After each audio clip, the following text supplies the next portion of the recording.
Hi everyone, it's me, Spring, the fiber enthusiast, and welcome to the channel. I want to welcome each and every single one of you, and thank you so much for being here. Today's video is a little different than your average tutorial or pattern tutorial, things of that nature. Today we're going to be discussing how I go from random floof, clouds of fluff, wool, bamboo, fiber. We're talking about different types of fiber. And how do I go from that to a hank of yarn? How did I get there? What was I thinking when I started looking at all these different fibers? So let's go ahead and jump into it. I have all kinds of things here on the channel: knitting, needle tatting, spinning yarn, processing fiber, crocheting, knitting, my own patterns and stitch tutorials, all kinds of different stuff. But today I want to talk specifically about taking something like fiber and turning it into yarn. And just some of the process. One hank I'm talking about specifically is the most recent hank. So let's get into what I was thinking to start with. And I'll be adding pictures along the way of things that I'm talking about as we go through this. I'm going to try to keep it as short as possible and give as much information as possible. That's kind of a hard thing. Anywho, so when I decided that I wanted to make this specific yarn, we're talking about this hank, not anything else, just that specific yarn. I started digging through my extras. And what I mean by extras, this is things like sea cell, rose pearl top, silk, mint, different fibers, and fake angora, nylon, lotus fiber. There's all kinds of different fibers in there. Those are my extras, things that I'll add in with other fibers. So also, I go into my floof bin, my remnants of leftover pieces. And I go and grab my scale and grab all these different mixes of colors and fibers with the mindset that I'm looking for something that is going to be good for, say, socks. So I want nylon. So I grab the nylon and I grab a pretty good bunch of nylon and I split it in half and put on the scale.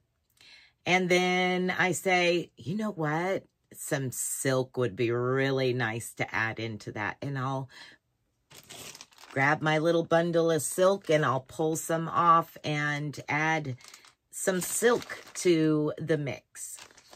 And then I might say, oh, let's grab some sea cell and add sea cell to it.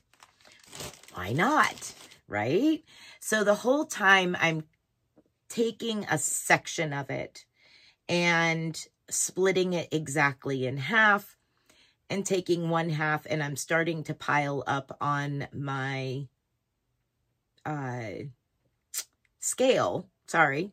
pile up on my scale this pile of different floof. I say, ooh, let's add some of this. This is really pretty. It'll go well. So I'll add a little bit of this, and it's bamboo.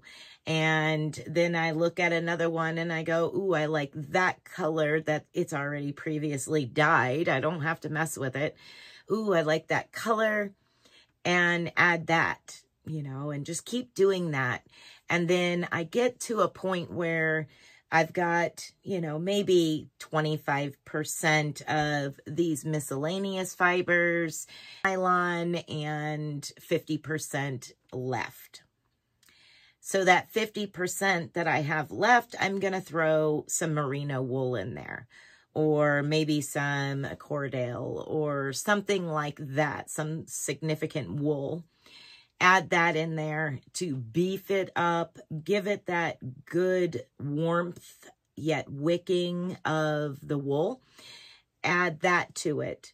So the whole time I'm keeping in mind that my spin, I'm going to direct it towards sock weight yarn and a sock yarn. So I'm weighing it out. I'm getting 4 ounces and 4 ounces, making sure that at least 50% of it is, the base of it is wool, and then start adding the nylon and the other extras. So after I've weighed all of this out, now I got to put it all together, because it needs to be blended. All these different fibers that, you know, are here on the scale now need to be blended into what is called a bat, a roll lag, just different types. You can comb them. You can do all kinds of things to blend those fibers together. In my case, I used my drum carder. And by doing that on the drum carder, when I pulled it off as a full bat.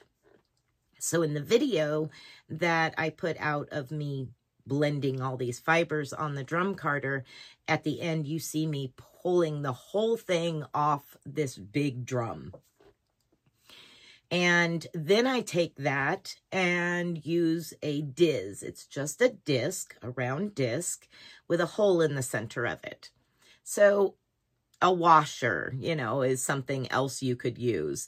Anything that is big enough to hang on to with a hole in the middle of it that you can start pulling fiber and drafting that fiber through.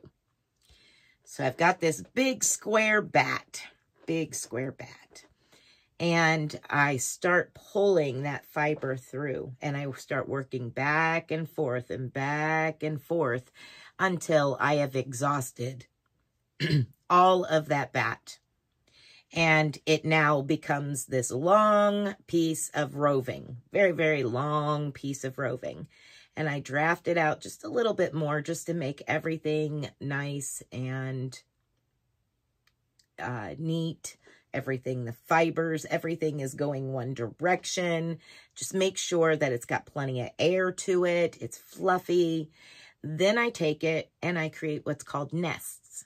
So I wrap it around and around and around until I have these nests to spin from. So I've got a bunch of those. I've got them weighed out where I have 4 ounces for one bobbin and 4 ounces for another bobbin. Now I'm ready to spin. So now I'm going to take and start adding twists. So I'm going to pull out just a little bit of fiber because I don't need a whole lot of fiber to create a single. Just a little tiny bit for the weight of yarn that I'm spinning. And I start adding twists to it with the spinning wheel. So there is a single. Very, very hard to see. Let's see if I can get it up here where you can see it. So there is a single. So I'm going to add twist to that and spin it up on the spinning wheel, which we did on the Tuesday night spin and chat. I was spinning a single on my manual spinning wheel, which then turns into this. So here is part of it. And with that being said, you can take this now and pigtail it back on itself. If I can get it to pigtail where you can see enough of it. There we go. Pigtail it back on itself. Get this where I can show you. And that would give you an idea as to what 2 plies would look like together and the thickness of it. just an idea. And what the yarn would look like, just plied together with itself.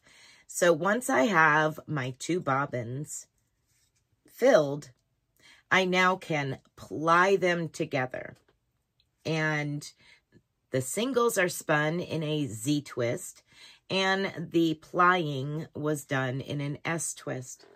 So I take those and ply them together and marry those 2 together. And then you have a plied yarn. Well, to start with, it's a lot more compact. So we need to, A, set the twist, and B, we need to allow those fibers to bloom back up. So get a little bit more poofy again. And how we do that is soak it in warm water and allow it to sit and bloom and set the twist. Now, if you need to, depending on it, you need to take it outside and thwack it. So what you're doing is you're holding this hank open in this big circle, and while it's wet, you're thwacking it down on something. It takes out a lot of aggression, but you're beating those strands of yarn into submission to set the twist. It doesn't always have to happen, but sometimes your yarn can be a little bit temperamental and you really need to thwack it. So that can be fun, but you exert a lot of energy doing it as well. So after you've done that, you allow it to dry. Once it has dried, then you can check the yardage. There's multiple ways to check yardage. I have a yardage counter. I use this to count the yards, and I run it through.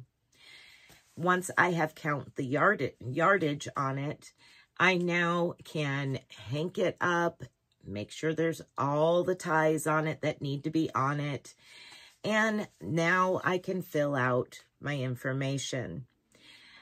I need to make sure that I have checked my wraps per inch, and I'll explain that. My wraps per inch, I need to have a final weight in grams, and I need to have my yardage and know what I put in this. And approximate percentages, I need to know what's in this. So I need to keep notes as to what I used, so that way in the end result on my label, I can put that. So in this case, I had 484 yards, and my WPI, which is wraps per inch, was 14. Now what that means is I take the yarn, and within an inch section, I wrap it, not overly tight and not overly loose, but I wrap it round, around, around, around, around, side by side. And once I have wrapped it all the way for 1 inch, I count the wraps within that inch. That tells me that it was 14 wraps. So it tells me that it is a super fine sock weight yarn. Exactly what I wanted. When I started the project, I seen sock. That was in my mind. It was sock weight yarn. So we have went from Floof to 484 yards, and it is 209 grams of sock weight yarn. Love it. That is how I go from Floof to hank, and it is just when you have fiber that is already prepared, as far as it's been scoured, it's been processed, it's ready to go. That is a whole nother kit and caboodle in itself.